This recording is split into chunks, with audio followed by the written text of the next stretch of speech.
আমাদের আসলে মূলত দাবি হলো দুইটা, আর আমাদের কর্মসূচি হলো 2 দিনকে।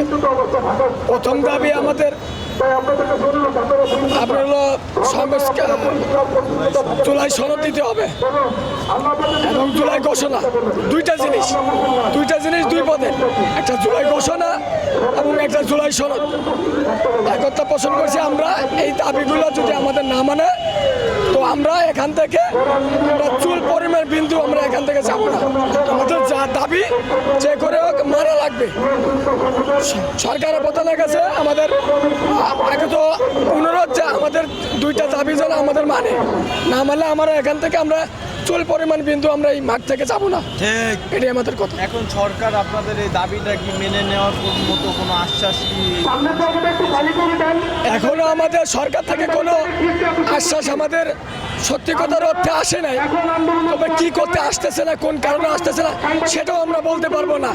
তবে আমাদের অবস্থান, আমাদের শান্তিপূর্ণ অবস্থানের যে কর্মসূচি, আমরা এভাবে কর্মসূচি পালন করে যাব যতদিন পর্যন্ত আমাদের বাস্তবায়ন না হবে, ততদিন পর্যন্ত আমরা এই কর্মসূচি অব্যাহত রাখবো। ধন্যবাদ।